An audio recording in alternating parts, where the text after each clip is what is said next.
সালাম ম্যাডাম। ওয়ালাইকুম আসসালাম। মনির সাহেব কেমন আছেন? ম্যাডাম ভালো আছি, আপনি কেমন আছেন? আসলে আমি ভালো নেই। আমার কারখানা থেকে ঠিকঠাক মতো মাল ডেলিভারি হচ্ছে না। আর বিক্রিও একদম কমে গেছে। আপনার সাহায্য দরকার একটু। অবশ্যই ম্যাডাম। ম্যাডাম আমি আমাদের এমডি স্যারের সাথে কথা বলি, আপনার কারখানা প্রদর্শন করতে চাই এবং কোনো সমস্যা থাকলে সেটা আমি চিহ্নিত করতে চাই। তাহলে খুবই ভালো হয়। ঠিক আছে, আমি ব্যবস্থা করছি। আপনি আসুন। অবশ্যই ম্যাডাম। ধন্যবাদ। ওয়ালাইকুম সালাম।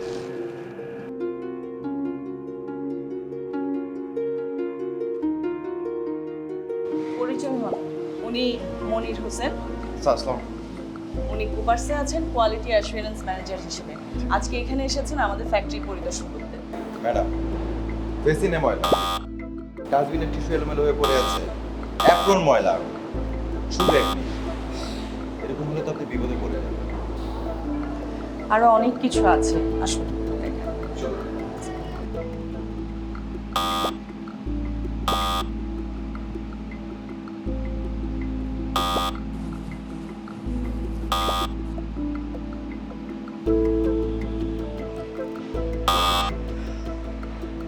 ম্যাম, এভাবে চলে তো সামনে ভয়াবহ বিপদ। বিপদ তো এখন হয়ে গেছে, কি করব? ম্যাম, স্টোর রুম যদি ঠিকঠাক না থাকে তাহলে খাদ্য নিরাপদ হবে কি?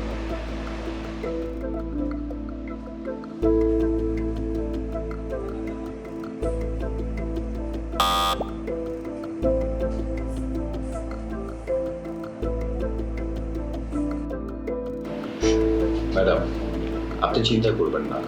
এই সমস্যার সমাধানে একটি সুন্দর ব্যবস্থা আছে, 5S এবং জিএমপি পদ্ধতি, যা খাদ্য নিরাপত্তার উত্তম চর্চা।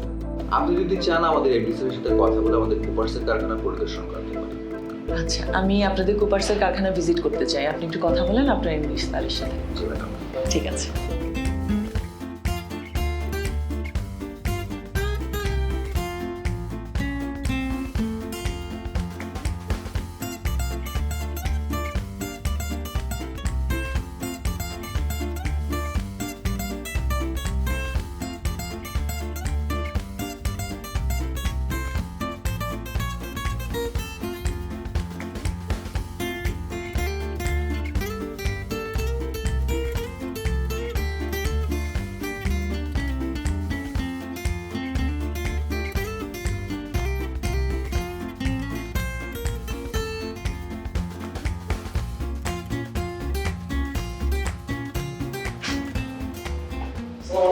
ওয়ালাইকুম আসসালাম। হাসান, আজকে মনির সাহেব তোমাদেরকে হাতে কলমে 5S প্রশিক্ষণ দেবেন। আমি এর মধ্যেই 5S কমিটি গঠন করেছি। কিন্তু ম্যাম, আমরা তো ফাইভের সম্পর্কে কিছুই জানি না। মনির সাহেব শুরু করেন। এখানে কি আমাদের সবগুলো বক্স লাগছে? জি না স্যার। যে বক্সগুলো লাগছে না সেগুলো আলাদা করে সরিয়ে রাখুন।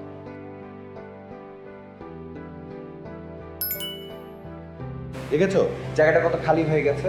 এটা হচ্ছে প্রথম এস, বাছাই করো।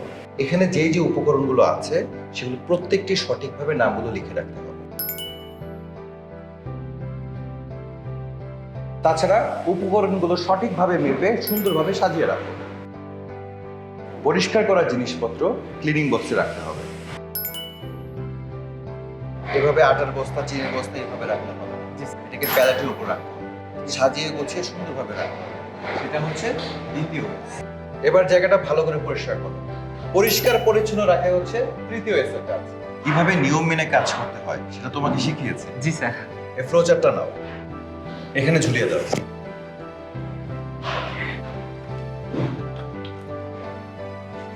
এভাবে নিয়ম মেনে কাজ করাই হচ্ছে চতুর্থ এস এর কাজ। আজকে যা যা শেখানো হলো সেটা নিয়মিত চর্চা করতে হবে। জি স্যার। নিয়মিত চর্চাই হচ্ছে পঞ্চম এস এর কাজ। আজকে এটা নিয়ে কেমন লাগলো? খুবই ভালো স্যার, এতে কাজের মান ও নিরাপত্তা নিশ্চিত থাকবে। স্যার, আমি আমার কোম্পানির সব জায়গায় 5S যেন সম্পূর্ণভাবে সবাই বুঝতে পারে সেটা নিশ্চিত করব।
প্রথমে আমি ভেবেছিলাম 5S ট্রেনিং এবং কারখানায় ইমপ্লিমেন্ট করা সময় এবং টাকা দুটোরই অপচয়, কিন্তু এখন আমি 5S প্র্যাকটিস করে অনেক খুশি।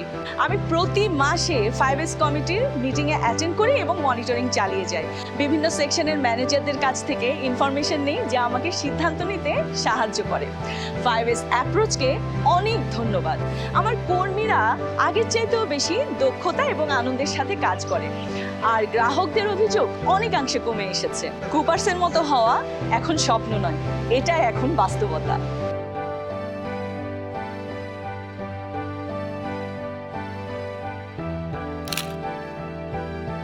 যখন একটি খাদ্য কারখানার লক্ষ্য থাকে উন্নত স্তরের নিরাপদ খাদ্য বিষয়ক সনদ যেমন HACCP, ISO 22000, FSCC ইত্যাদি অর্জন করা, তখন খাদ্য প্রক্রিয়াকরণের উত্তম চর্চাসমূহ ভিত্তি হিসেবে কাজ করে।